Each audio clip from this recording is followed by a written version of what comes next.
Assalamualaikum warahmatullahi wabarakatuh. This event is live from Jambi University. Ladies and gentlemen, welcome to today's webinar, Land Use Change in Indonesia, a Socio-Scientific Issue for Higher Education, Conceptual Approach and Preliminary Evaluation Result of CRC 990 Effort Public Relation Project, sponsored by CRC 990 Efforts. My name is Azahra Octaviani. It's an honor for me to be your Master of Ceremony in this very special event.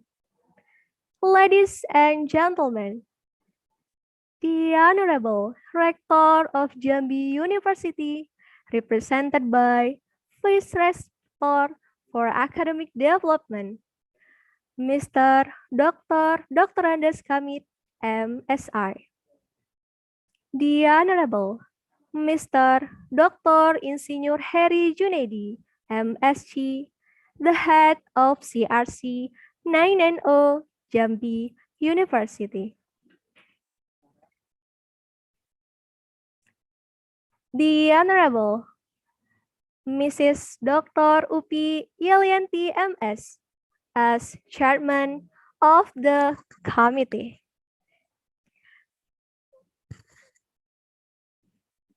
The Honorable ladies and gentlemen, we thank you Allah Subhanahu wa Ta'ala who has given us guidance, happiness, health, and mercy, so we can attend and participate in this special event.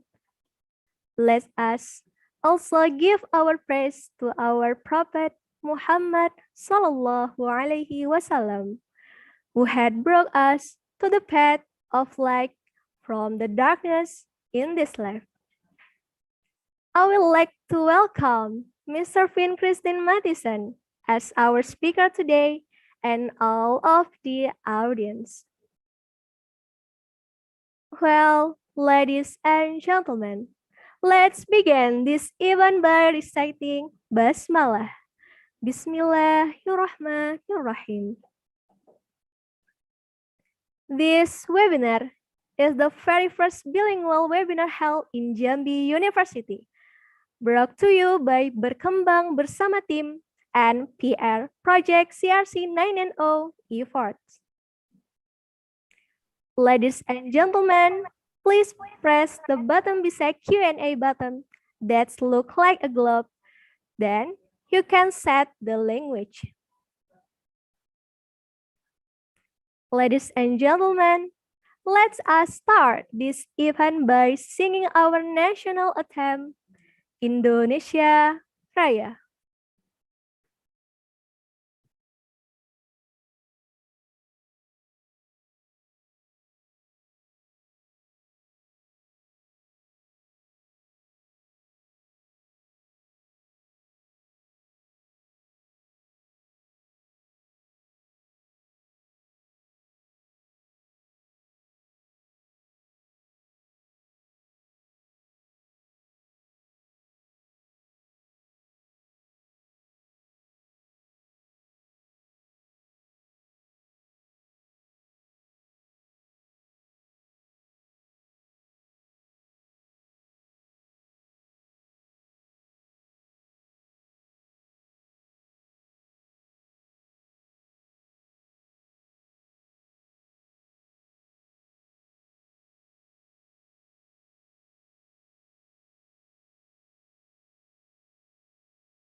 Next, prayer led by Muhammad Hafiz Luktiawan Yusuf. To Muhammad Hafiz Luktiawan Yusuf, time is yours.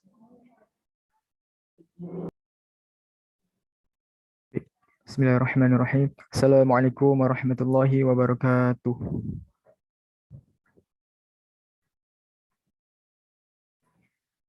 أعوذ بالله من الشيطان الرجيم. بسم الله الرحمن الرحيم. الحمد لله رب العالمين. الحمد لله على نعمة الإيمان. الحمد لله على نعمة الإسلام. الحمد لله على نعمة الهداية. الحمد لله على نعمة الهجرة. الحمد لله على نعمة الأخوة. الحمد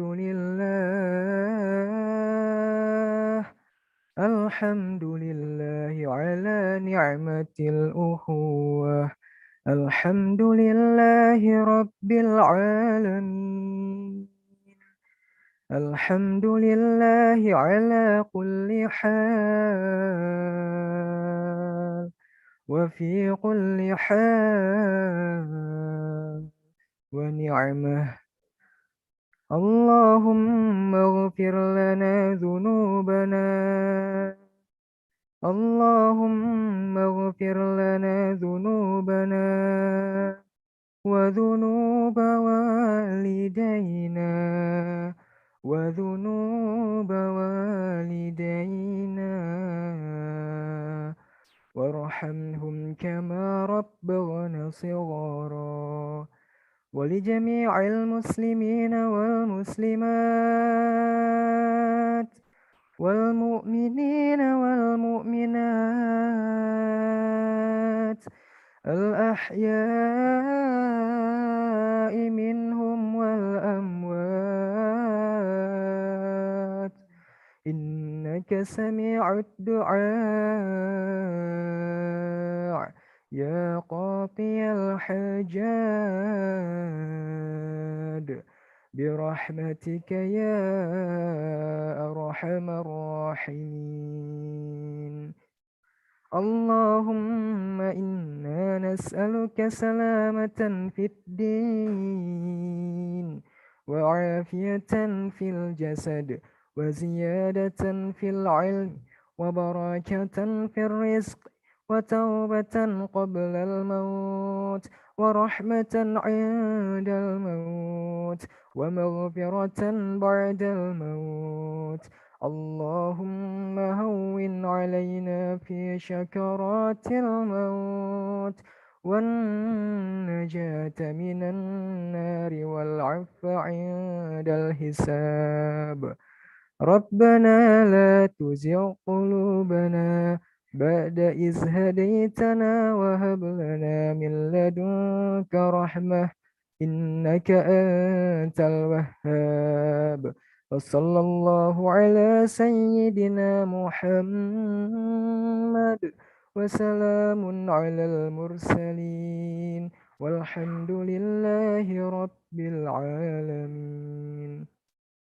Assalamualaikum warahmatullahi wabarakatuh.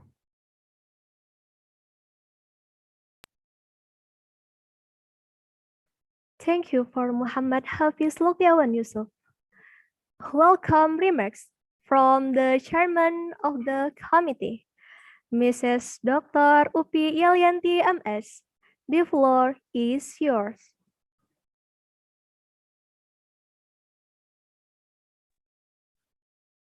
Bismillahirrahmanirrahim.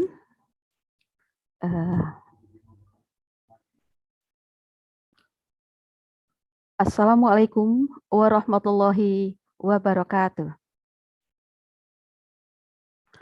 Alhamdulillah. Alhamdulillahillazi hadana lihadza wa ma kunna linahtadiya laula an hadanallah.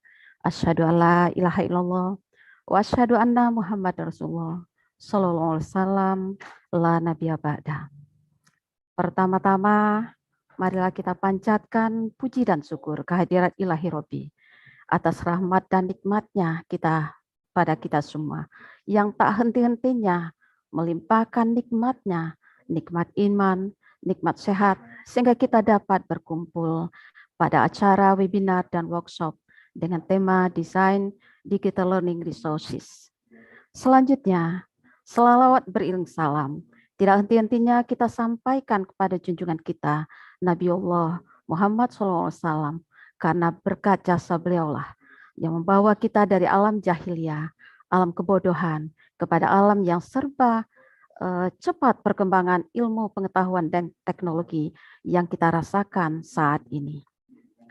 Yang saya hormati Bapak Rektor Universitas Jambi, yang dalam hal ini diwakili oleh Bapak Wakil Rektor 1, Bapak Dr. Andes Kamit MSI. Yang saya hormati Wakil Rektor 2, Wakil Rektor 3, dan Wakil Rektor 4 Universitas Jambi. Yang saya hormati Koordinator CRC Effort Universitas Jambi, Bapak Dr. Insinyur Heri Junaidi MSc. Yang saya hormati Bapak Dekan di lingkungan Universitas Jambi. Yang saya hormati Ibu Ketua LP2M Universitas Jambi, selanjutnya Bapak Ketua LP3M Universitas Jambi, Bapak Ketua UPT Bahasa, UPT Perpustakaan, UPT Lab Dasar Terpadu Universitas Jambi. Yang saya hormati Bapak dan Ibu Ketua Jurusan dan Ketua Prodi di lingkungan Universitas Jambi. Yang saya hormati Bapak Vin Kristen Mathewson from Biology Education Department, Göttingen University. Welcome, Vin, in Jambi University for the second time in the virtual meeting sebagai narasumber kita pada webinar sore ini. Yang saya hormati Bapak Profesor Dr. Renard Rayandra Ashar, MSI, Bapak Dr. Jeffrey Marsal, MSc DIT, dan Ibu Siti Raihan, SPD MPD dari UNM Makassar sebagai narasumber kita pada kegiatan workshop 2 hari berikutnya. Selanjutnya yang saya hormati Bapak dan Ibu dosen Universitas Jambi dan Universitas Mitra mungkin yang sempat bergabung pada acara sore hari ini serta tamu undangan lain yang berbahagia. Bapak Rektor dan Bapak Wakil Rektor beserta tamu undangan yang saya hormati. Izinkan saya menyampaikan beberapa hal. Yang pertama, bahwa kegiatan ini merupakan salah satu kegiatan yang didanai oleh ABS CRC 990 Efforts, di mana CRC Project merupakan kerjasama atau kolaborasi riset antara Universitas Jambi, IPB, Universitas Tadulako, dan Universitas Göttingen, Jerman. Pada awalnya kegiatan ini dirancang secara offline, namun karena pandemi COVID-19 yang masih belum berakhir, maka lebih baik kita laksanakan secara online. Bapak dan Ibu yang saya hormati, kegiatan ini akan dilaksanakan selama 3 hari, dari tanggal 2 sampai 4 November 2021 yang terdiri dari 3 tahapan. Hari pertama, tanggal 2 November dengan tema webinar Land Use Change in Indonesia as Socio-Scientific Issues for Higher Education, Conceptual Approach, and Preliminary Evaluation Result of CRC 990 Efforts Public Relation Project yang akan disampaikan oleh Bapak Vin Kristen Mathewson from Göttingen University. Pada hari kedua, tanggal 3 November 2021, dengan judul Pengembangan Perangkat Pembelajaran Berbasis Digital, yang akan disampaikan oleh Bapak Dr. Jeffrey Marshall, MSc, dan Ibu Siti Raihan, SPD MPD, sebagai fasilitator workshop. Pada hari ketiga, tanggal 4 November, dengan judul Implementing Project-Based Learning in Higher Education, yang akan diberikan materi oleh beliau Profesor Dr. Renard Rayandra Ashar, MSI, dan Ibu Siti Raihan, SPD MPD, sebagai fasilitator.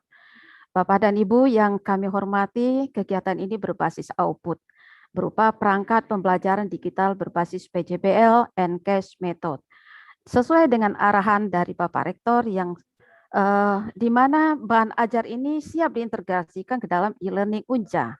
Bagi peserta yang mengumpulkan tugasnya akan diberikan reward yang setimpal, yaitu sekitar 100 orang peserta.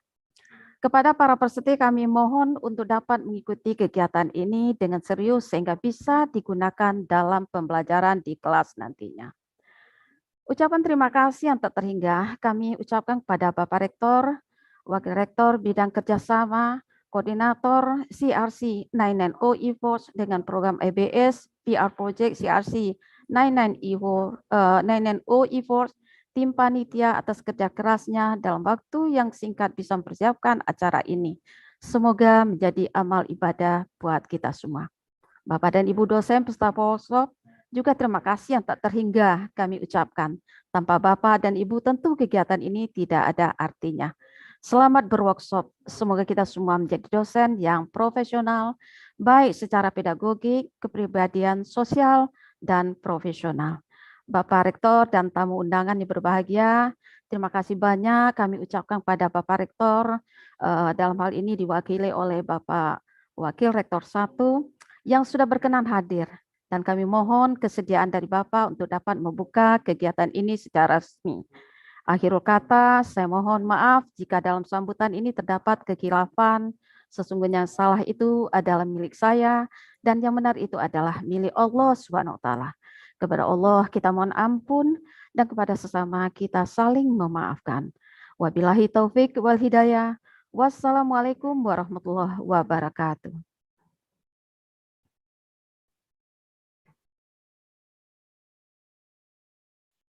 Thank you, Mrs. Dr. Upi Yalianti MS for the speech.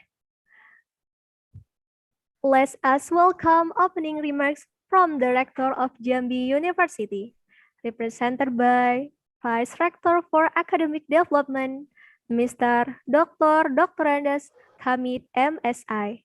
Time is yours. Assalamualaikum warahmatullahi wabarakatuh. Waalaikumsalam. Hormati Koordinator BCAC Effort, para di perguruan tinggi mitra, Bapak Ibu, rekan ketua jurusan, ketua prodi, serta para peserta webinar dan workshop yang berbahagia. Pertama-tama, mari kita panjatkan puji syukur kepada Allah, Tuhan yang Maha Esa.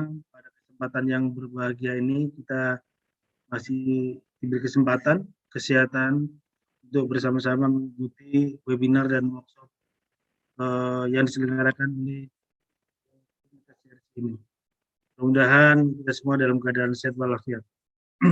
Bapak Ibu yang saya hormati dan para peserta yang berbahagia, izinkan saya menyampaikan permohonan maaf kepada Bapak semua karena pada kesempatan yang berbahagia ini Bapak Rektor tidak bisa menghadiri acara ini karena ada sesuatu dan lain hal yang jadwalnya tidak mungkin digeser. Bapak-Ibu sekalian, kegiatan seperti ini memang sangat diapresiasi universitas khususnya Jambi, karena sekali lagi bahwa peningkatan kualitas sumber daya manusia sesuatu yang menjadi prioritas untuk menjadi salah satu bagian dari pemenuhan indikator kinerja utama. Salah satunya adalah bahwa apa yang dicanangkan pada 3 hari ke depan, salah satunya adalah workshop tentang bagaimana pembelajaran itu dapat dilaksanakan secara baik secara tim maupun secara individual, yang kemudian menghasilkan sesuatu yang bisa dimanfaatkan oleh lingkungan. Tentu ini menjadi kabar yang baik, apalagi kemudian universitas memberikan bagi para Bapak Ibu yang kemudian memberikan hasil-hasil yang bisa dipertanggungjawabkan secara akademik. Di lain pihak, bahwa salah satu bukti bahwa Universitas Jambi mendukung kegiatan-kegiatan seperti ini adalah adanya hibah-hibah pembelajaran yang telah diluncurkan, dan itu menjadi bagian dari kegiatan-kegiatan yang ditujukan, salah satunya adalah untuk pengembangan indikator kinerja utama perguruan tinggi. Bapak sekalian, bahwa apa yang digagas oleh CRC ini dari tahun-tahun sebelumnya tentu menjadi sumbangan yang luar biasa bagi Universitas Jambi, khususnya karena banyak publikasi yang telah dihasilkan dari riset-riset kolaboratif. Tentu ini juga menjadi perhatian kita bersama, sehingga apa yang sudah dilakukan menjadi model pengembangan riset kolaboratif. Mudah-mudahan Bapak Ibu semua beserta sekalian bisa mengambil manfaat dari kegiatan yang akan diselenggarakan 3 hari ke depan. Terima kasih pada CRC telah menggagas kegiatan ini. Mudah-mudahan sekali lagi apa yang iklim akademik yang telah dijalankan dan kemudian motivasi riset serta publikasi kolaboratif menjadi bagian dari apa yang kita cita-citakan bersama, yaitu apa riset-riset kolaboratif yang berkualitas, dan itu ditandai dengan publikasi-publikasi pada jurnal-jurnal yang terindeks maupun jurnal-jurnal yang berreputasi. Bapak Ibu sekalian, tentunya dalam 2 hari ke depan kita akan mendapatkan materi-materi yang disajikan oleh orang-orang yang ahli di bidangnya. Tentu ini menjadi bagian penting juga bagi kita, karena kita bisa mengambil manfaat dari apa yang akan disajikan hari ini maupun hari-hari ke depan. Pesan kami adalah ikutilah acara ini dengan baik, seksama, dan bersungguh-sungguh, sehingga apa yang disampaikan dalam hari ini maupun hari-hari yang belakangan bisa kita ambil manfaatnya dan kita bisa mengambil manfaat secara maksimal. Demikian yang bisa kami sampaikan. Terima kasih pada kami sebagai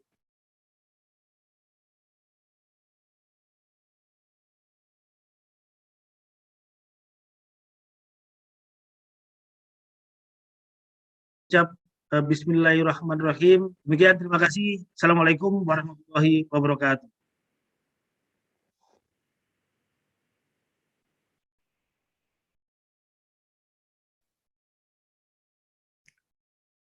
We thank you, Mr. Dr. Anes Kamit, MSI, for the speech.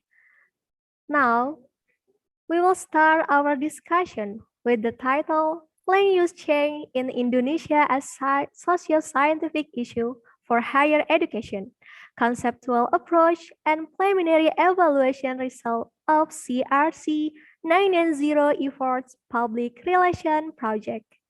This workshop will be divided into 2 sections. The first section is presentation, and the second section is question and answer. To host this special event, let's welcome Mr. Dr. Fors Bambang Irawan, SP, MSc, IPU. The floor is yours. Okay, thank you very much, Ms. Azahra Octaviami. That's really very good English. So, Assalamualaikum warahmatullahi wabarakatuh.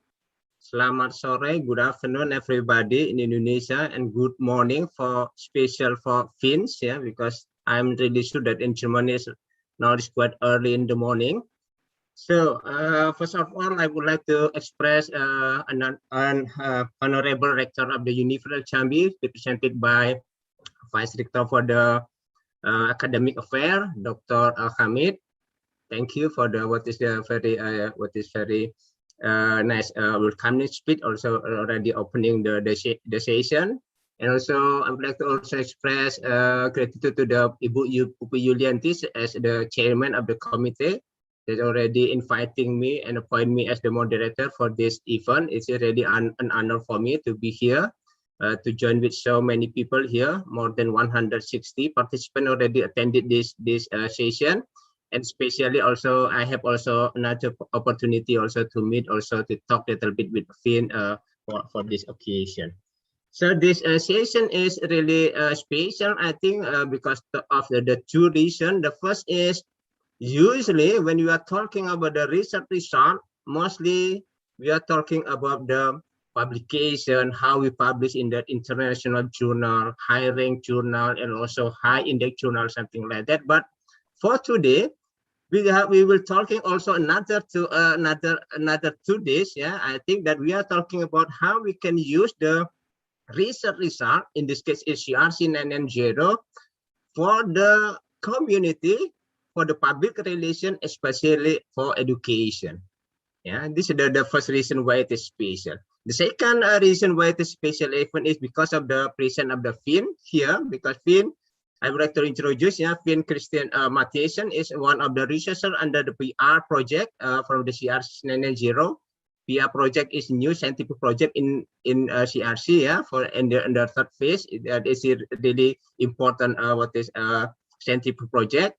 So, Vince, today, we will present about the topic land use change in Indonesia as socio-scientific issues for higher education, a conceptual approach and preliminary evaluation and result of the CRC 990 effort public relation project. So before we starting this session, I would like to introduce a little bit about Vince, for the audience, So Finn Christian Mathiesen was born in Brunsbüttel. I really sorry if I wrong the pronunciation. Finn, in Germany, and he was graduated from the Philipp University Marburg in Germany, and also graduated from the Linköping University, Sweden. But the time is a little bit overlap. Finn, maybe you can also explain us what is the system of higher education in Germany, because you in your CV mentioned it in Philipp University Marburg is 2011, 2017, but in the Linköping University Sweden is 2014, 2015. And the position of the Finns, today is as the researcher and also lecturer at the Department of Biology, Education, University of Göttingen, Germany. And also Finn also as the junior scientist, I think we don't have any senior scientist, Finn, scientist of the of the PR project, effort CRC Nigeria effort project, and also the scientist of the SLOSER program for the teacher education, quality offensive in German teacher training. So based on this experience, I am really sure that this session and also the presentation is really will be interesting for us, and also will also enrich our understanding about higher education, PR, and also how we can also use the research result to enrich our what is the material, the content of our subject. And for your time, Finn, you have quite long time. It's quite it is quite enough time. About 40 minutes, and after that we have what is question and answer. For the audience, if you have any question, because we have this Zoom is for this seminar or workshop format, so please raise your question, or you may write your question in the box of question and answer, and I will read your question to the Finn, and after that Finn will answer the question. Okay, Finn, the time is yours. Thank you very much, Bapak Bampang, for the introduction, and to all of you for the invitation today. I'm very honored and delighted to be here as presenter and to share about our efforts public relation project. Before I share my screen, I can tell you a little bit about my about the issue regarding Linköping University in Sweden and Marburg University. So I've studied in Marburg University to become a secondary teacher for the subjects biology and chemistry. And then in between, I did like an exchange year in Linköping University, and there I had I focused on general educational science, and also I worked there in a school for a couple of months, just to clarify this. But thank you very much, and I'm very honored to be here. And I will now share my screen, but I'm not allowed to. It's still you need to activate me for that.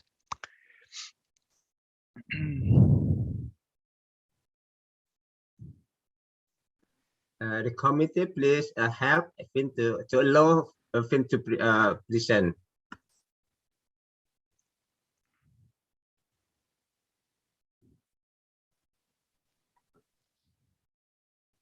I mean, I can already start to say a little bit words. I'm very excited to be here in the workshop because, like you said, Bapak Bampang, it's about bringing the cutting edge research knowledge also into teaching, and to have a focus especially on teaching. Now I can share my screen. Okay. Yeah, thanks.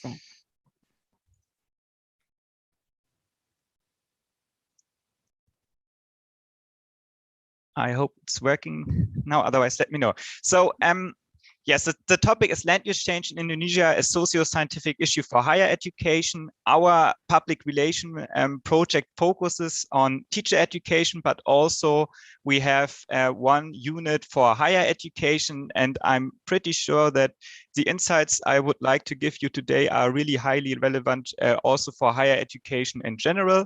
And this is why I would like to give insights in our conceptual approach, how we work so far since 2018, and also in the preparation in 2018, and then really starting from 2022. And then I would also to show you some of our preliminary findings of the projects. And I would like to give you some insights on how international collaboration for teaching and also regarding interdisciplinary science can be important for you as lecturer, and how it could be addressed. And this is why we have this focus on this socio-scientific issue approach. But first of all, before I really get into the presentation, let me thank you to all our partners in Jambi. It's a really privilege to work together with you, to learn from you and with you, and to make these international experiences. And yeah, my highest thanks go to Bu Upik, Bapa Bampang, Bu Evita, Buraisa, Pakheri, and I would like to send the best regards from my professor, my principal investigator of the project, Susanne Bögeholz. She's not here today, but she will send you the highest regards, and she's very happy that we have this opportunity today to share knowledge, to learn from each other. So I'm really looking forward to your questions at the end of this session, and I'm ready to answer whatever questions you have. So my presentation consists of 4 parts. First, I would like to give you an introduction into efforts, a really short one, and talk a little bit about how land use change is really important for informed decision making. Then in the second part, I would like to tell you a little bit about our conceptual approach, and tell you about socio-scientific issue education and its relevance for higher education in Indonesia, but also worldwide. In the third part of my presentation, I would like to get a little bit into our working structure for our collaborative work, because as you can imagine, an international collaboration, especially in teaching in higher education, and based on this really big field of research from the CRC 990 efforts, it's challenging. So it's really important to have a structure that works. And then I will also tell you about how we design open educational resources. And in the last part of my presentation today, I would like to give you or show you some preliminary evaluation results and give you a short outlook. And in the end, I will finish with a short conclusion. So there's this one video of efforts which really gives an introduction to the project, and I took a quote from Pak Bampang, which I think really gets into the topic. And it says, as we know, there's a huge change in Sumatra from the lowland forest to transformation systems like rubber and oil palm plantation. So I think there's really the need for us to study and to find the constellation between the ecological functions and also the human welfare. And this is actually, if you want to sum it up, the project is about. So really for a long time, a long years, the Collaboration Research Center exists, and there was also collaboration before the efforts project, and the name of the project is Ecological and Socioeconomic Functions of Tropical Lowland Rainforest Transformation Systems in Sumatra and Indonesia. And as already announced by Bu Upik, there are 4 universities involved. Also, there are some more universities involved, especially in our public relation project. I will get back to that later on. But our collaboration between German and Indonesian universities has more than 160 researchers, and I'm very proud to work such in a project, to have this international exchange. And there's a lot of research outcomes and results which are really frontiers at the research and are cutting edge research and are highly relevant, not only for land use in Indonesia, but also worldwide. And the goal of the project, for that, I would like to take another quote by Professor Dr. Stefan Choi, who is the speaker of the CSC. And he says also in the video, of course, there regarding land use transformation is the need to make decisions. And these decisions are, of course, best based on scientific knowledge. And it's basically the goal of the whole project to provide the scientific knowledge and to go on in future what to develop locally. So to sum it up, the overall goal of our collaborative research center 990 efforts is to establish and provide science-based knowledge for informed decision-making on how to protect and enhance the ecological functions of tropical forests, agricultural transformation system at a landscape scale.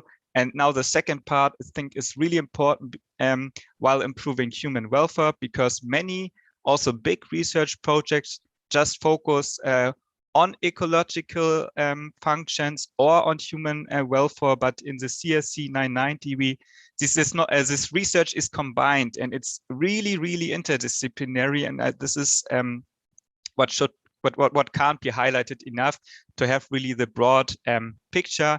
And as you can imagine, with more than 160 researchers, there are a lot of different research disciplines at Indonesian and also in German universities involved. And it's really important to bring this different disciplines together. So overall, the goal is to reconcile conservation and human needs. And I don't want to get into detail into all the research, but what's interesting to know, there are 3 project groups in efforts. One is on environmental processes. Second one, project group B, is on biota and ecosystems or ecosystem services. And the third group, or ecosystem functions. And the third group is on human dimension. And all of these core knowledge is brought together. And in the end, as described, it's really the idea to have science-based knowledge also for decision-making, and to know how to go on in future for a more sustainable land use. But really highly qualitative science knowledge is really important. But I would like to take this quote here. The saddest aspect of life right now is that science gathers knowledge faster than society gathers wisdom.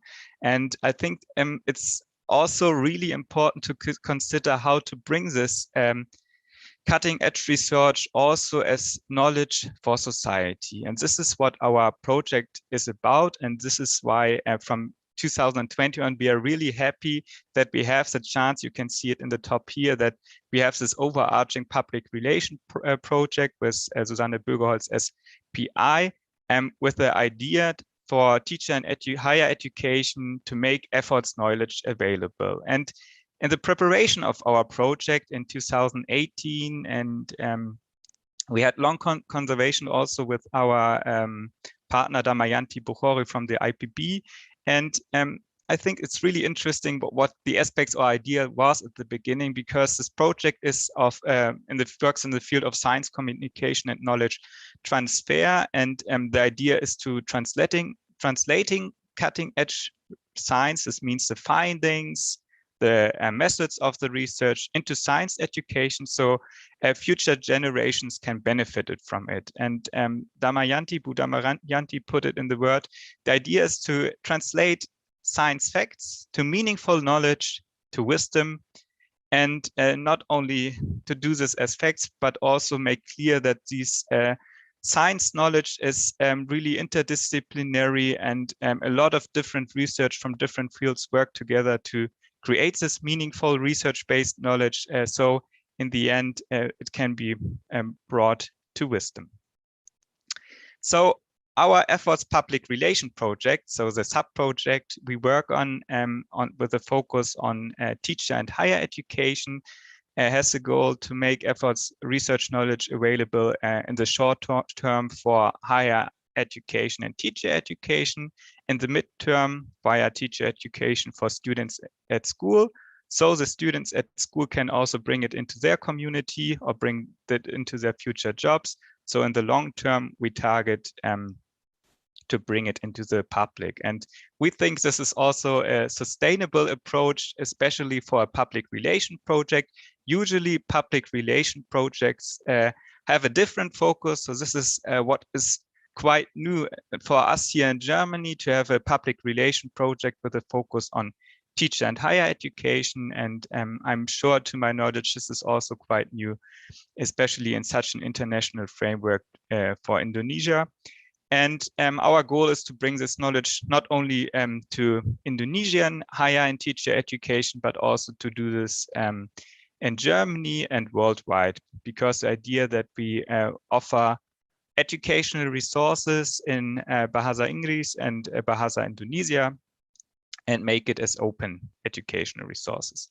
And as you can imagine, designing educational resources in 2 languages based on the cutting edge research, it's only possible with a big team, and we are really thankful to have a huge core team. And we also have beyond that a lot of support. I will get back to that later on, but we have here a core team consisting of assistant and master students in Germany, and also lecturers and a research assistant in Indonesia. And we are really happy to have Bu Raisa on board from Unja, and it's great to have such a huge team to work with. And so it's really possible to design a lot of educational resources to discuss and to learn from each other. In 2018, when we thought about how can we do this project, how is it possible? At the beginning, we had 3 pillars, or 3 major pillars we needed to work on. So first, and this is what I would like to focus on today, is what is a suitable educational approach? So for higher and teacher education in Indonesia, but later on also for worldwide. And how is this also suitable if teachers want to bring it into their school education? So this was one point.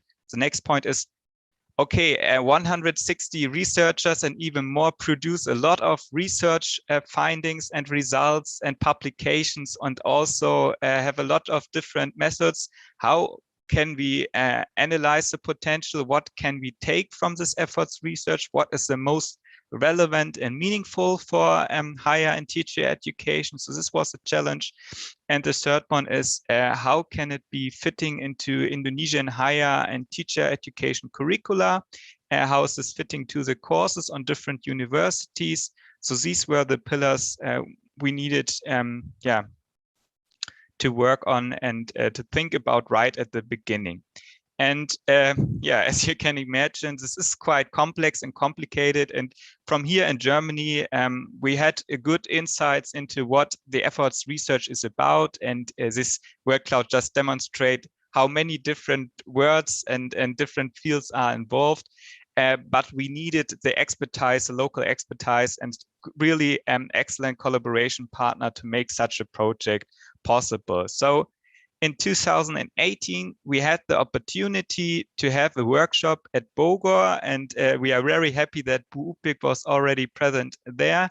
And in this workshop, we had long discussions with different deans and vice deans from teacher education universities, also from schools and from the ministry and NGOs. And finally, we got a lot of commitment and gained strong collaboration partner. From the status today, we have now different partners besides Jambi University, also on the islands Java, Bali, and Sulawesi.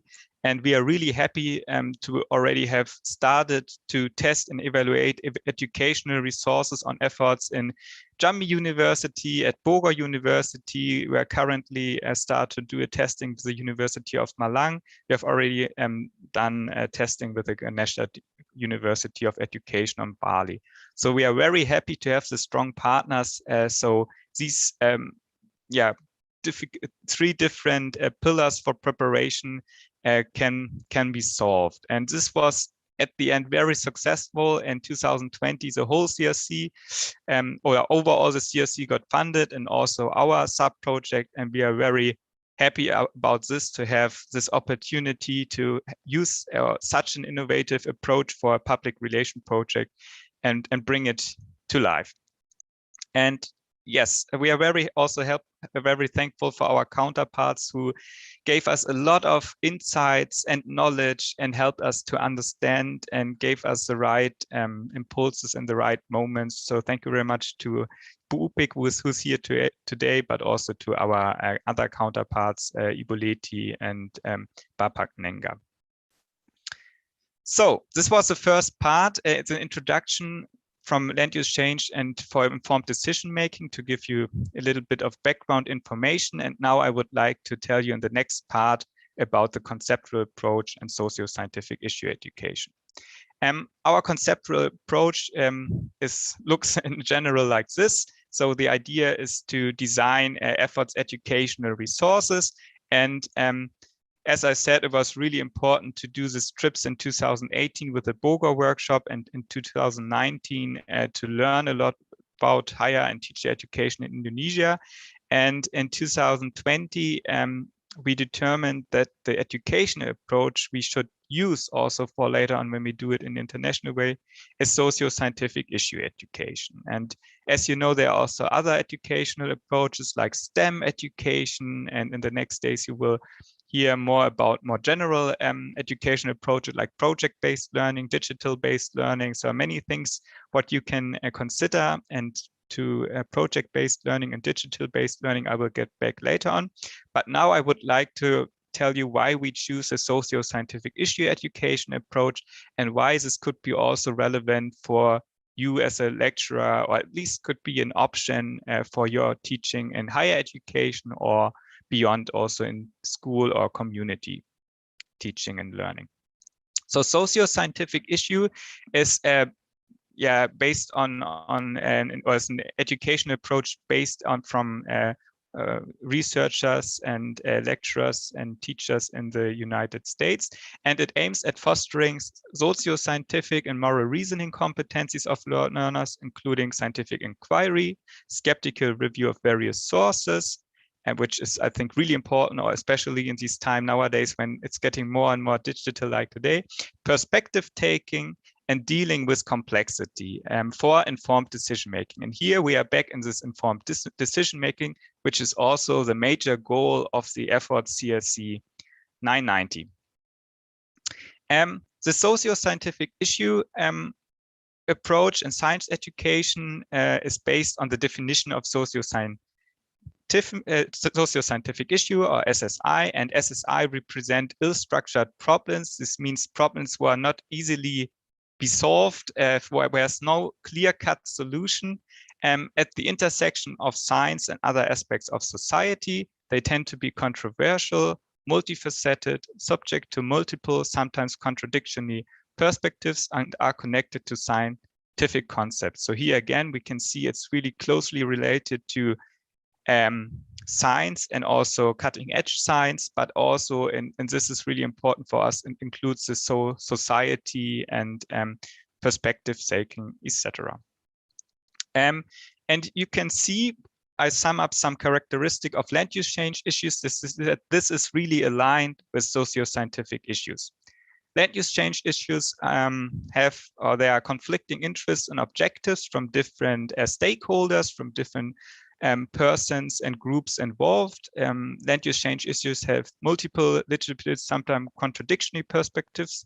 You see also in the land use change in Sumatra that there are different perspectives on some issues, and this is of course also there are conflicts, and these perspectives have different backgrounds. And also you can see it from, if you think about education for sustainable development, you can also have a view from economic perspective, social perspective, environmental perspective, but even as important is a cultural perspective, and also considering local wisdom, indigenous wisdom, perceptions, and knowledge.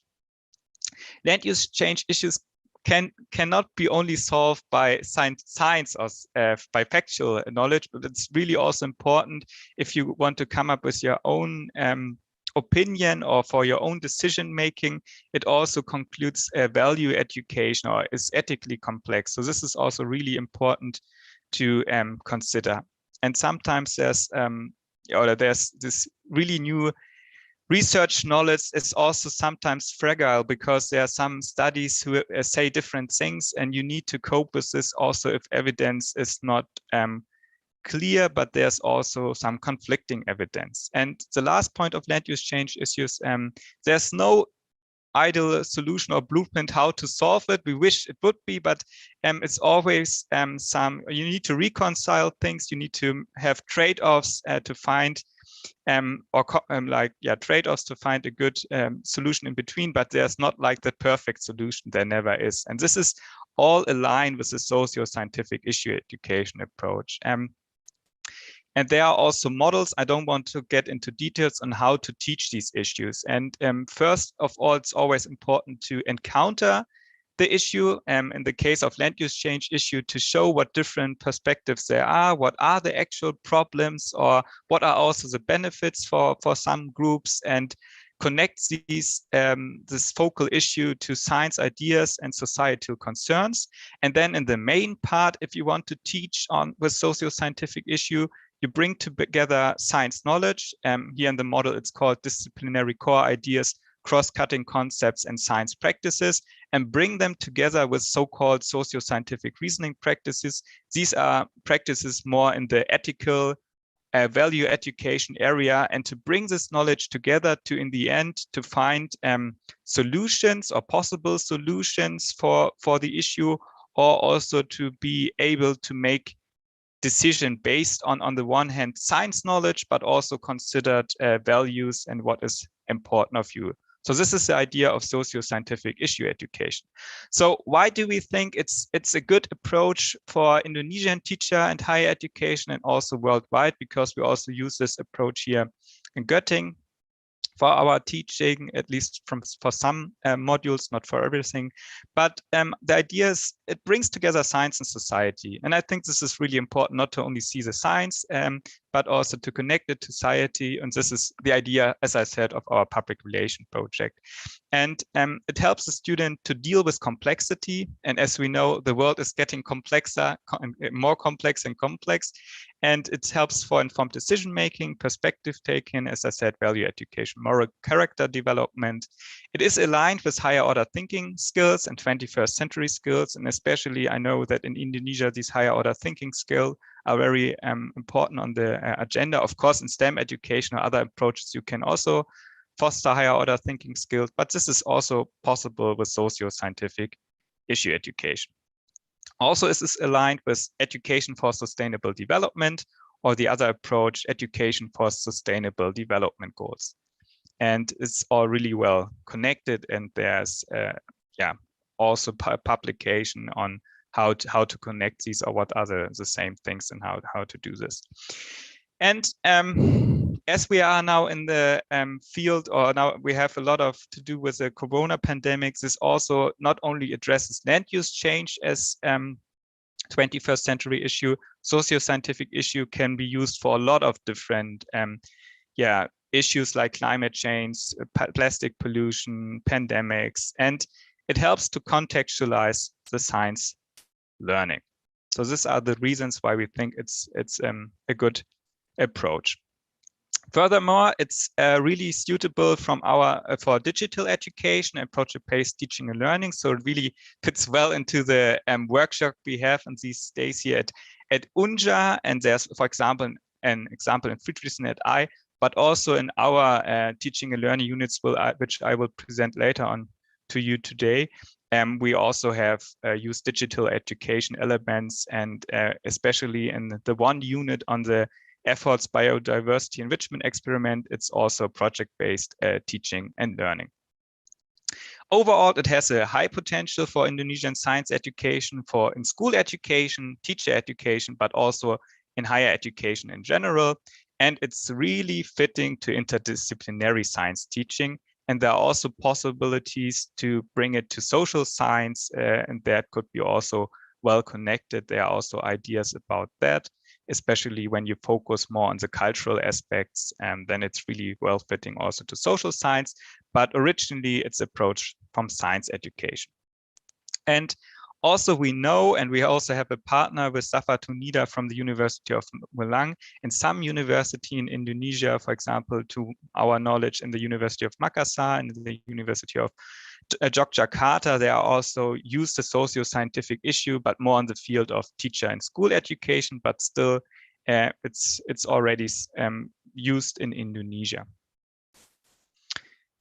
So what do we do with the efforts project? So we use this public relation project. We use this socio-scientific issue model, but we don't use it alone. We combine it with a so-called inquiry-based learning framework, because we have this special chance and opportunity, and at the same time the special challenge that our job is to bring the cutting-edge research knowledge, really high quality, complex research knowledge, as long as you're not really fully involved in these, to bring it to the students at university. So we also use a different or second model, the so-called inquiry-based learning framework, which combines, as you can already see, with the typical steps on how to do scientific inquiry, questioning, hypothesis, exploration, experimentation, data interpretation, and conclusion. But this model helps beginners in research to find their way and to make it transparent what the steps are, what is needed to be done. And what we do is we combine these two, so the socio-scientific issue teaching and learning together with the inquiry-based learning framework.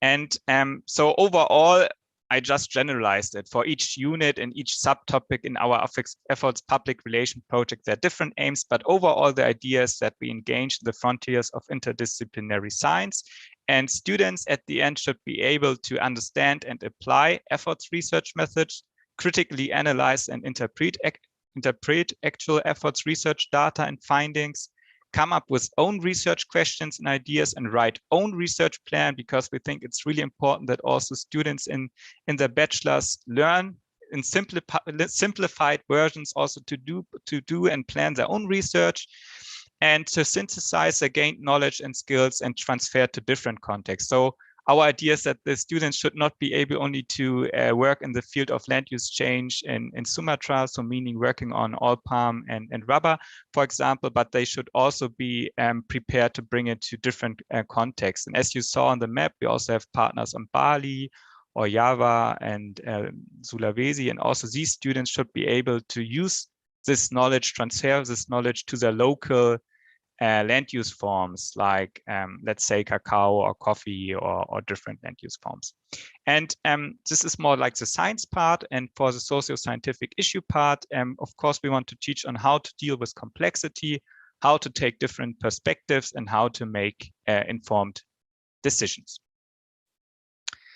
So I know it's a little bit small, but overall, I want to show you a little bit what different units we currently have and what we're working on. There are a lot of things we are working on, but the major units is one unit on sustainable oil palm management practices. It's based on the research of efforts, the efforts oil palm management experiment. I don't want to get into detail, but it has a focus on fertilization and weed control.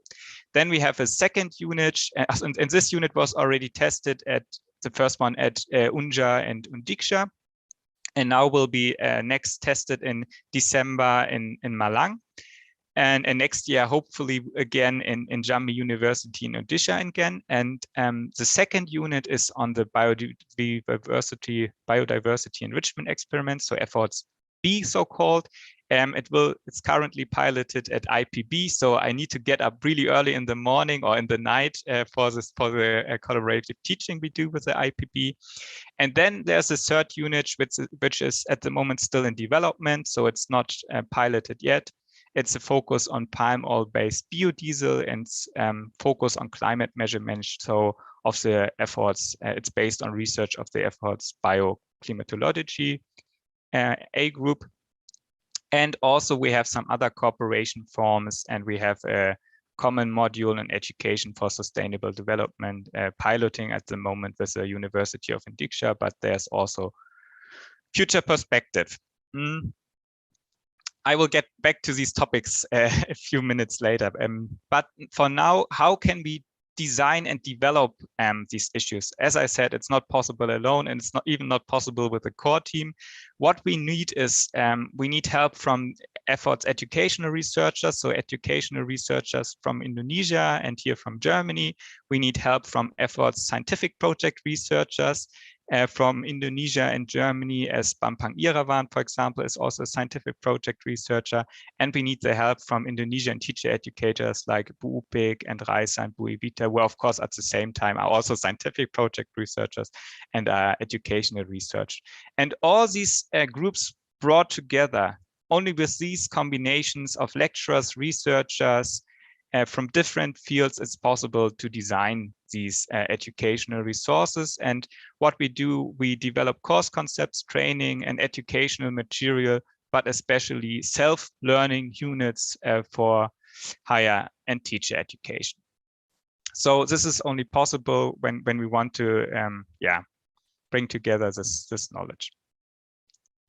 And this is how I come to our efforts international professional learning community. As I said, it consists of research and lecturers. And here are just some examples of persons are involved. So German or international researchers, and of course our Indonesian partner, and always with these sub-teams for different units and different universities, we can make it possible to make correct and high quality educational resources.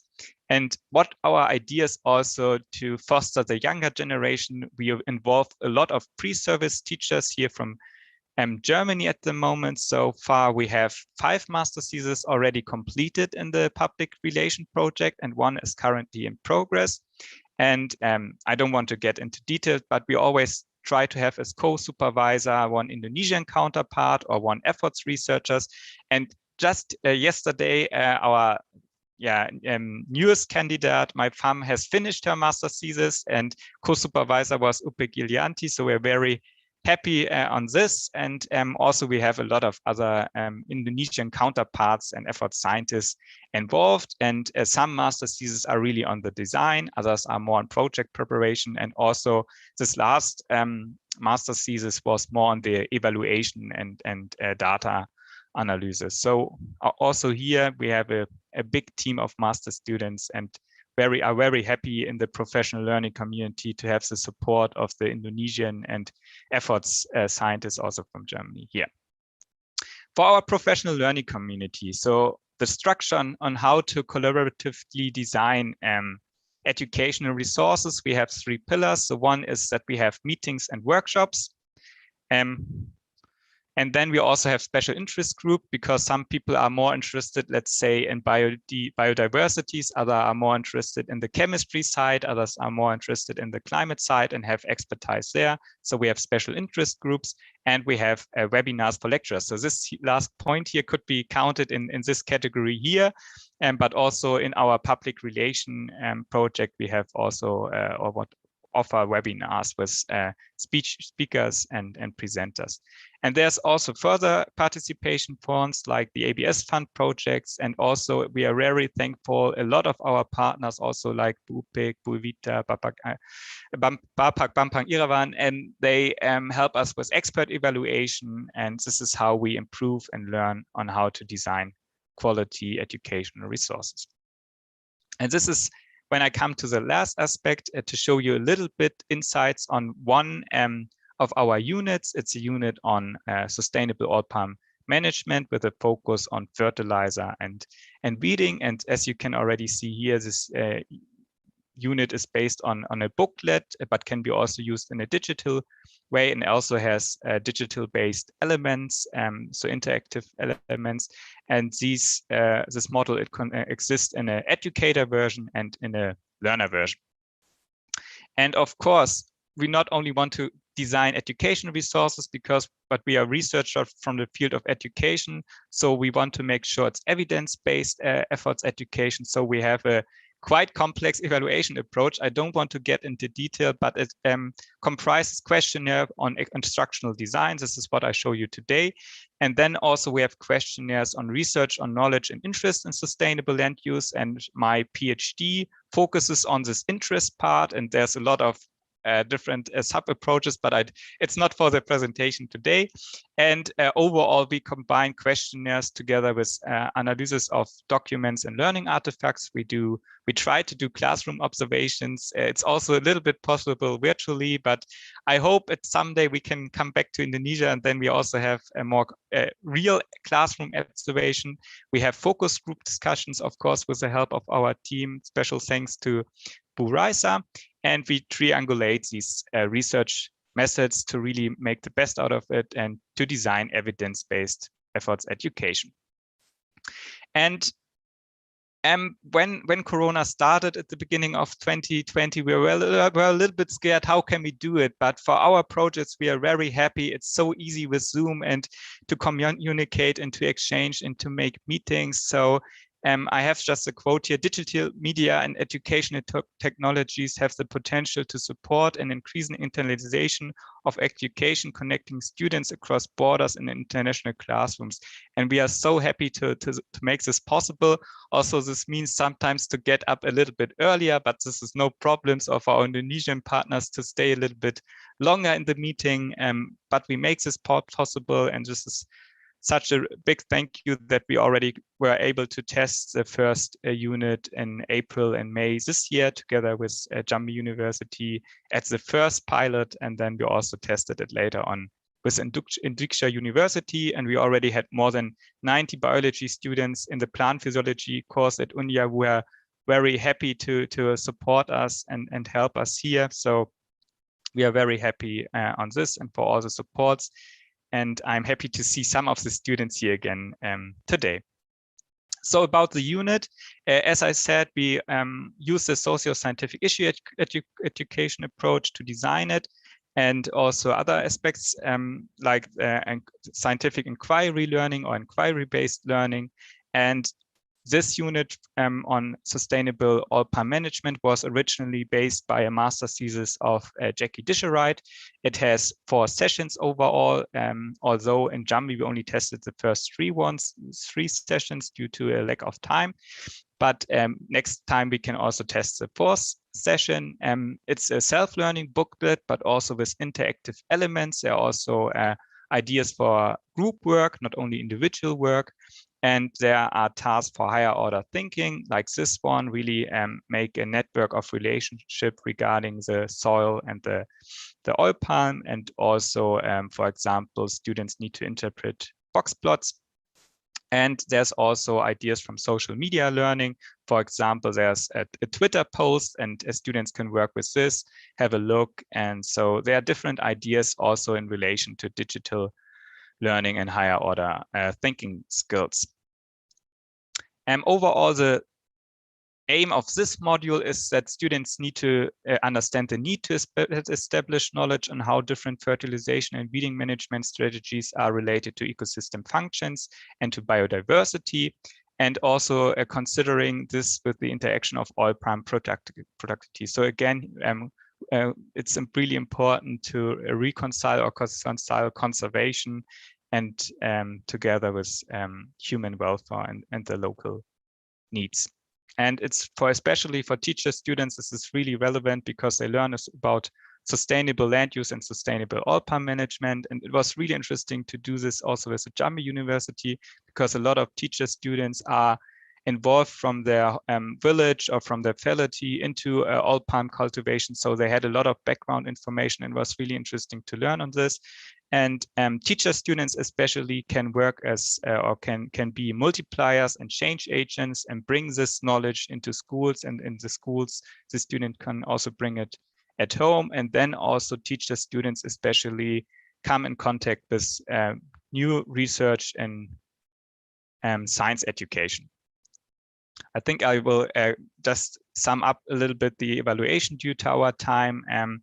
It's not so important to get in details, but what we've already analyzed so far is instructional design and with question and focus group discussions, and we have preliminary results available. Overall, we had 95 biology students from the 4th semester at Unja University, and what students reported to us was 3 different quotes. Before the module, I did not know how much about fertilizer and weeding. Now my knowledge is increased and I can bring it to my community.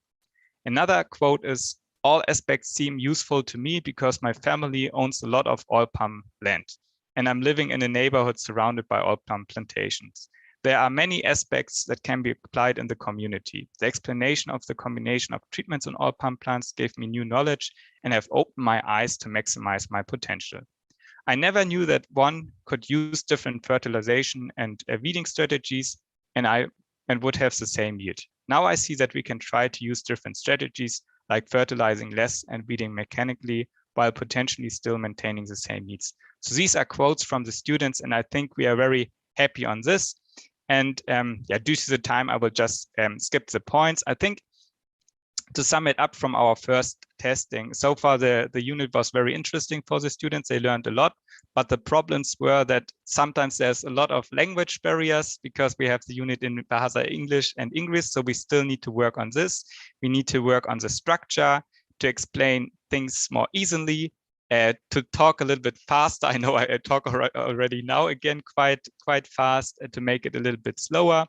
And some tasks, for example, were too challenging. But we learned a lot from this, and now we can improve for the next version. And now coming back to my last slide, currently we start to test the next unit on biodiversity enrichment experiment with the IPB first next year together with Bapak Bampang. It's planned to also test this at Jambi University. And this unit again also has like this inquiry-based learning framework. We engage in this science on socioeconomic aspects and ecological functions. And then we have like digital-based 360 degrees virtual tours as students engage in cutting-edge research, and they do their own research plans. This is what we currently do, but this is what I can talk about in another presentation.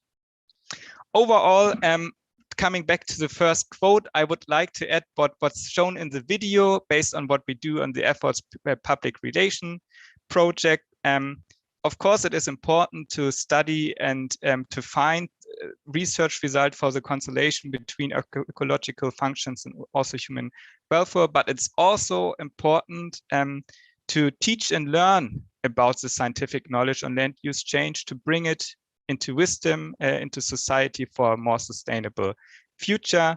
So this is the point of my presentation. It's really important how to translate science knowledge to really knowledge which is meaningful for the students, meaningful for society, so it becomes wisdom also for the future generations. So thank you very much. I'm looking forward for the future collaborations also with the University of Jambi. I hope I did not speak too fast, but I'm pretty sure I did. I want to make the time.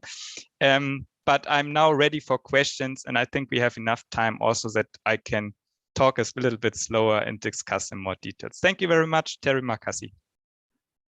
Okay, thank you very much, Finn. It's really interesting and also really comprehensive presentation. Yeah, I don't want to make the I don't want to summarize your presentation. I think it is already clear for the audience. So what is the the important point is that already mentioned by Finn before that.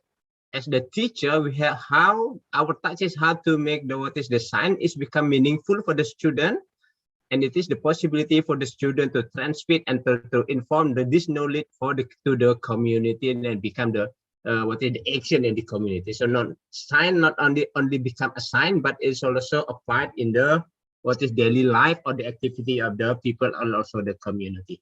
Thank you very much, Finn. Okay, I think there is some question that we can read from the question and answer. So I think 4 questions, Finn. So the first, maybe I need to translate to you. This from Pak Joni. Yeah, Pak Joni mentioned that of course the land use transformation, land use change will give to science. Yeah, the first is the improvement of the welfare, the economic of the people, but also in another side will be also decrease the ecological function. And you're also mentioning how to reconcile both of this side.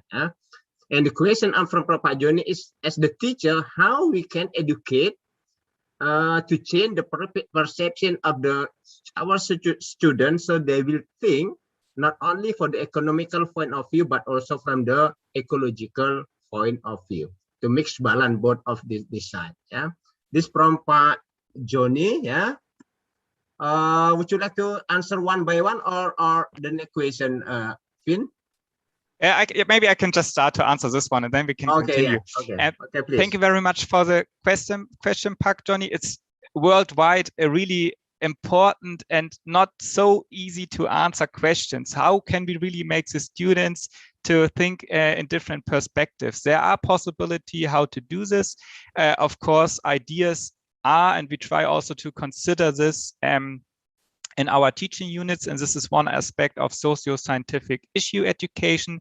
It's a focus on perspective taking. For example, you can do role plays, like really that students are getting into a different perspective, which is different one from their everyday life perspective, and seeing things and working on the issue from this perspective, not only maybe for 10 minutes in a short role play, but also really make like a big discussions. And with this role play, and there are also possibilities for role play games and also other things and also other activities on how to get a different perspective. This is one idea how students with a different perspective, and especially it's important to reflect this perspective and to see what is different from my personal position or perspective. This is one idea how to do this, but overall, of course, it helps to confront them with the actual situation. How bad is this situation regarding biodiversity loss? But this is also always quite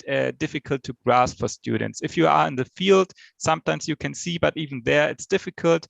So what really helps, for example, this is what students in our course also suggested, to show really how much rainforest was converted to Alpine plantation in the local area, to really see on a map how much is it, how was it in your own village. So when students are confronted with their personal life, then it's an option to change their mind. But overall, the answer is make practices in perspective takings, for example, role plays. This can help. Okay, thank you, Vince, for the really for the explanation. And I have always experience, I think, bringing the student to the field, practicing the field also one way, also how to educate, also to what is to change the perception of the student is much also important. We have also some activity related to that we call it oil pump course, something like that. So we invited the people that do not really familiar with the oil pump and visiting the field. And I'm really sure that we can change also the perception from this mechanism. Okay, the second question is from the anonymous attendee. I do not know this one. The question is, how effective is dissemination the effort result for the high school student? Maybe you can answer also this. Maybe thing, please. Yes, thank you very much for the questions. This is what we also would like to find out, and we are still in the research process. But from our preliminary findings is that we learned from the students based on their open answer, but also based on what they rated in our questionnaires and the closed answers, that so far it's very positive. Students agreed to many aspects and points in our evaluation, that they learned a lot, that they understand about the effort science, that they are willing to bring this knowledge into their community, or they are motivated to bring it into their community. And even more, maybe you got an impression from our quotes when we had discussions with the students. It was really also interesting to have this international exchange when we also presented about land use change and our problems we also have here in Germany regarding fertilizer and weeding. This was something which showed to be very effective also for this international collaboration. So I cannot fully say it based on evidence, but from our first preliminary results, I can say we are very happy so far, and it seems to be very effective in the course we tested yet. For the next unit, we need to see. Okay, thank you, Vince. We come to the next question is from Ibu Salma Zahrotin. Thank you, Bu Salma. The question is, how as a lecturer we can start this kind of issue that you already mentioned before to our class? What first we can do? Thank you. First, thank you very much. This is a really good point. So in my presentation, I can go back to this. I have this, hold on. I have this model, which I think quite is helpful for the beginning. Of course, there are some publication and how to use and how to do this. And how to do this in class. Here it is. But I think this model here on the slide, I hope you can see it. Yeah. This already, I think, gives some orientation on how to do it.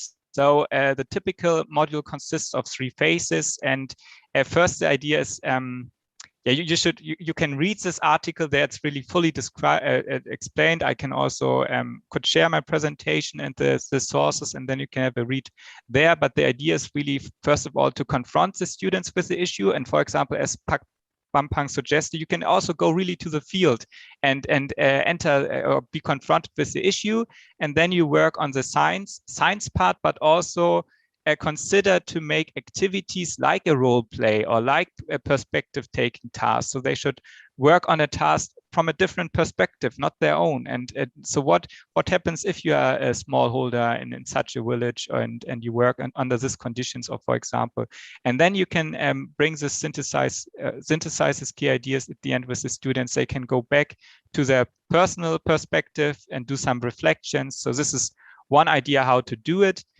But it always, of course, depends on your subjects and on your course. But this is maybe good for introduction to the socio-scientific issue teaching and learning. Okay, thank you, Finn. Ibu Salma, it is also possible if you want to have what is the publication from the CRC 990, please come to our office, and we can also possible for us to share our research results. So you can use this result to establish the module, yeah, that you can introduce for your student. It is also possible for Bu Salma, if you want to bring your student to the field, it's also, we are really welcome from the CRC 990, yeah, because I'm the researcher also from the D11, the enrichment, also another scientific project. And we have also, Finn, we have program that we call summer camp. So we will bring the student for 15 students for 3 weeks, almost 3 weeks, yeah, to the field, from the forest to the oil palm, also rubber plantation. So we'll bring also we will also inform also them. We just have the 15 what is possible for us to bring the 15 participants, but until now the candidate is, I think, more than already 60. So we have to select the participant. So we'll be conducting the program on 14th of November. Okay, thank you, Bu Salma. And then the next question is from Pak Asmadi Saad. Pak Asmadi Saad also the counterpart from the A01, yeah. The question is, one of the problem in the social science is the issue of oil palm related to global emission and biodiversity. What do you think if we make a good campaign about beneficial of palm oil, and farmer or companies should use good practice in production? Please, Finn. Yeah, thank you very much for the question. Yeah, it's of course it's really nice to make a campaign. And also I know from Bampang Irawan you already designed like this comic and a video also for the local farmers. So it's not what we do in our public relation project, but there are also other projects. And Bampang Irawan is very involved in this with Maike Wolny and so on. So there are many ideas on how to do this. So this is done. And we try also to we have a look in these resources and try to bring it also in our educational resources. But maybe Bapak Bampang, you can tell them more about what we already done regarding these campaigns and these information videos. Okay, thank you, Finn. So, Pak Asmadi, I think Pak Asmadi also know about that. Yeah, we have also the video, we have also comic. We have also cooperation with the Ministry of the Foreign Affairs, Finn, how we try to not campaigning, we call it, but to socialize and also inform the global community about how we manage the oil palm plantation. We invited also the foreigner from the European country to come to Jambi to visit the field, how the company and also the smallholder manage the oil palm. And even we already invited also 13 ambassadors from the European countries to visit also Jambi to introduce also how we need also the oil palm. Of course, this is I'm really sure that is also one kind of education, or at least we try to give also some balanced information regarding to oil palm, also about diversity and also some other ecological issues. Okay, Pak Asmadi, thank you, Pak Asmadi. Okay, the next question is quite many questions, and we still have time, Finn, until 15, 5 in the evening in Indonesia. I think it is about 11, in Germany. Even earlier. What time is it now? It's quarter to 9. I see. 8:45. It's okay. It means that you really wake up early in the morning, yeah, Finn, Yes, I'm happy to do that. Okay. Okay, this is the question from Ibu Gusti Ari.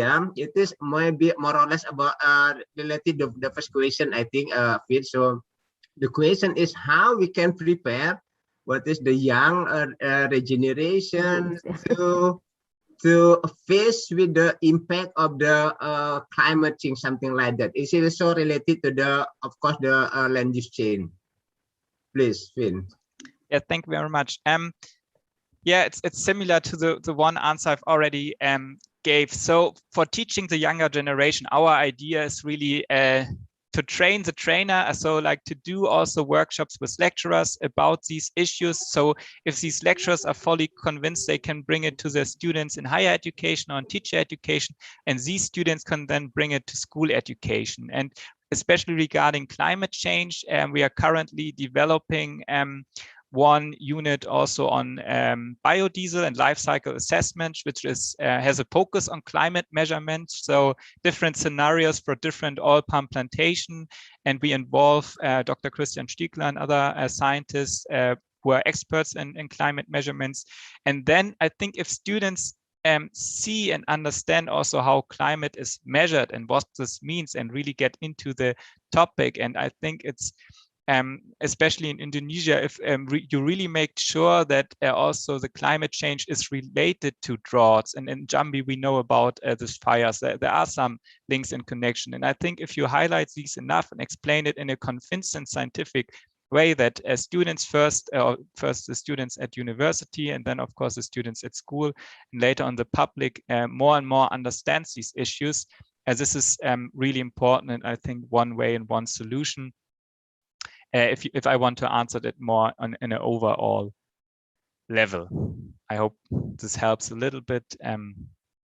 But I could now get into detail, but we don't have the time to go into detail. I think they also really, I just saw, maybe I can directly answer one question of Bumira. Why don't we have not involved the group, project group C of efforts yet? I see this question, and this is what I would like to answer. It's not involved yet, or it's partly involved into the units, because we also try to do it from a socio-scientific issue approach, or we do this, and then we also involve a research of the project C group.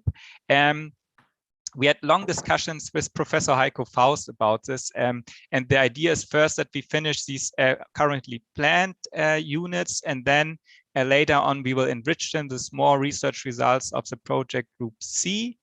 Or if there's enough time and resources, we can also do our own unit on project group C. But we are well aware, and we don't.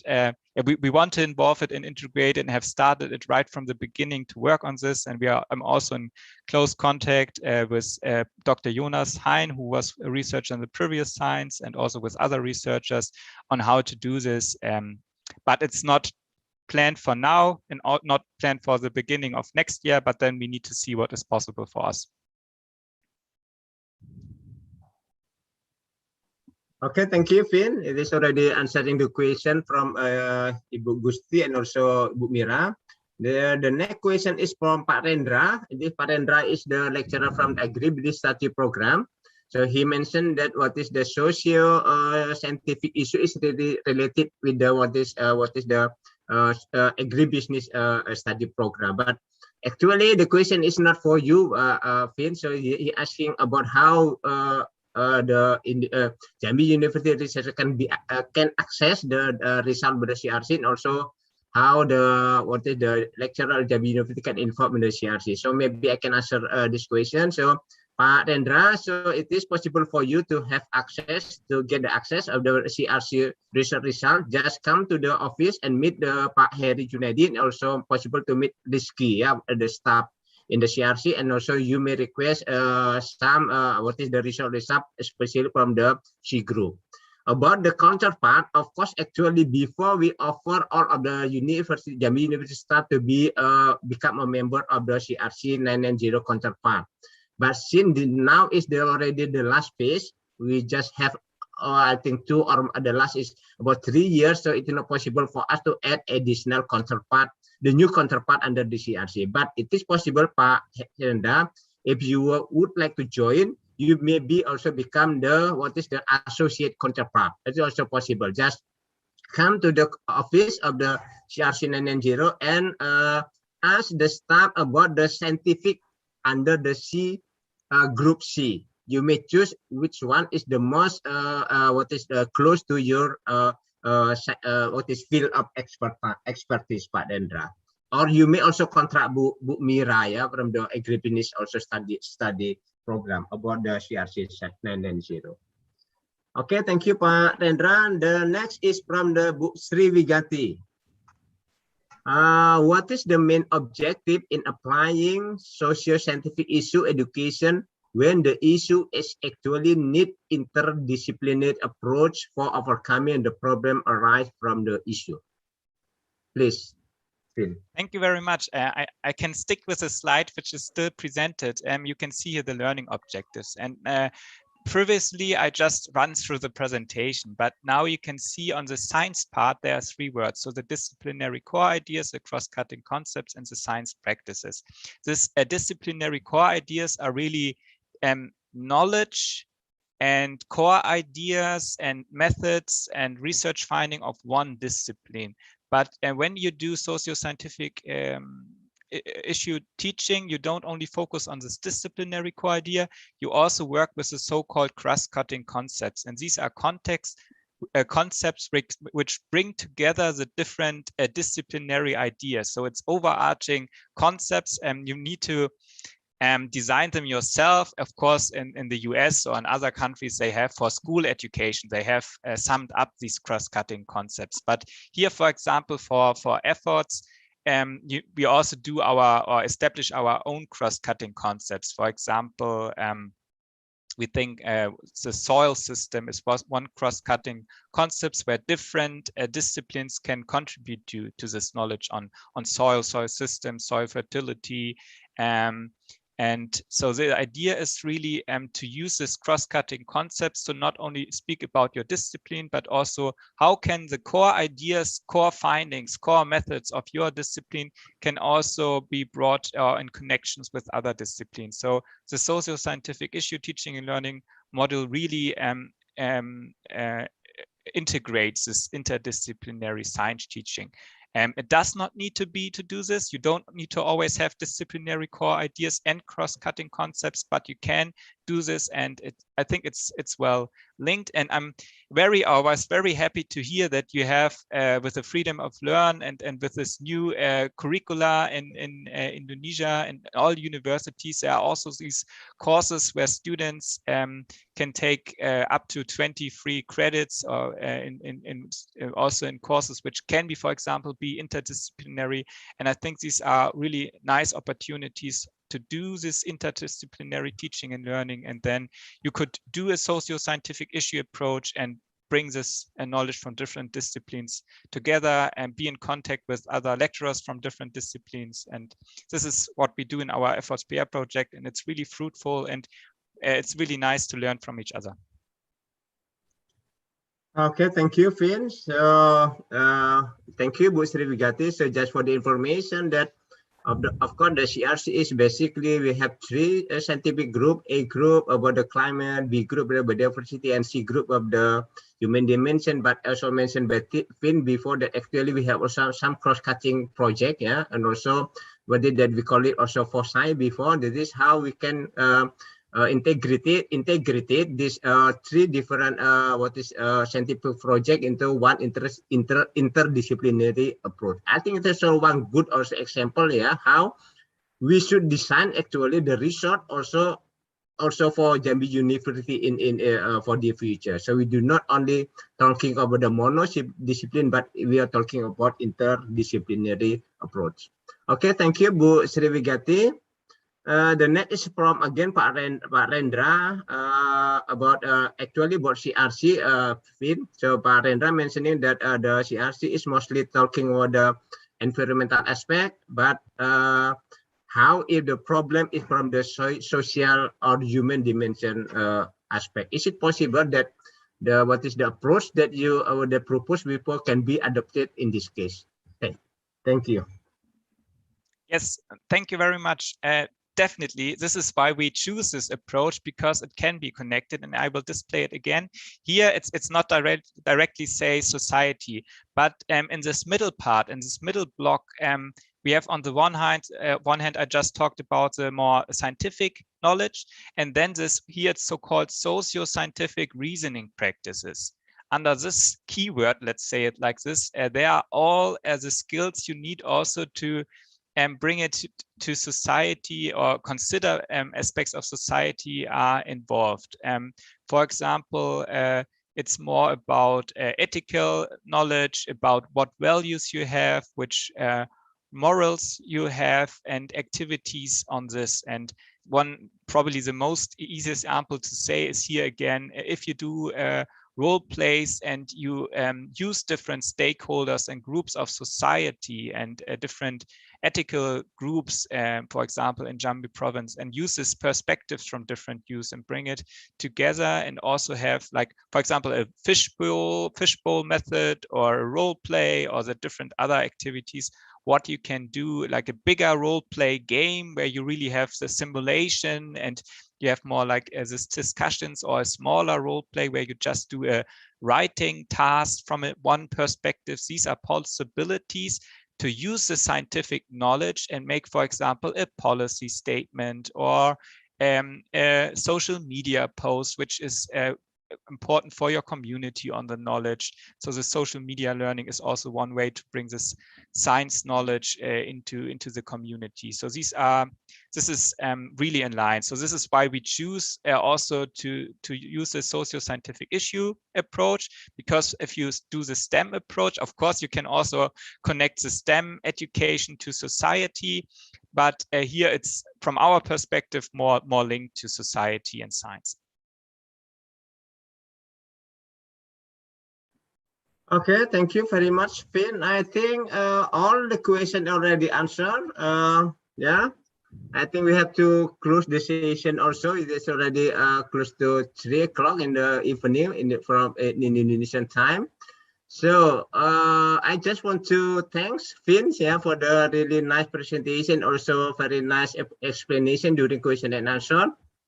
And also thank for Bu Upi Yulianti as the chairman of the committee. Thank also for the vice rector for the academic affair, also for all the member of the committee who already organizing this really nice event. So as the moderator, I would like to apologize if there is some inconvenient thing during my moderation of this event. So I would like to close this session by saying that we cannot solve the problem in the world just only by science. So yeah, as also mentioning also by Finn. So we need also the community to take action on this issue, and to bridge this science to the community is public relation. In this case, is education. So I think educator, and also us as the teacher, as lecturer, is play really important role. How we change our community to behave and to also act, yeah, harmoniously to the environment, because we know that environment has limitation, and what is the need of the human is almost unlimited. So we have to mix balance on this case. Okay, thank you very much again, and also apologize if there is some inconvenience thing. So I would like to close the session, and we have to give the applause for the Finns and so the committee. And the time I will give back to the moderator for the master of ceremony, Azra Oktaviani. Thank you, Finn. See you, yeah, next year, yeah. Yeah, thank you very much. Terima kasih. Terima kasih. Thank you soon. Sama-sama.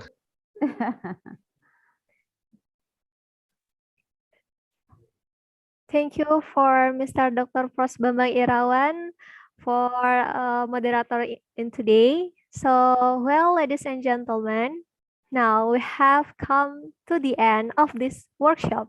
Thank you for your attention, and also we thank you so much for Mr. Finn and Mr. Bambang Irawan for our discussion today. We wish you all, ladies and gentlemen, to stay healthy and safe. See you, bye-bye. Assalamualaikum warahmatullahi wabarakatuh. Thank you, Vin.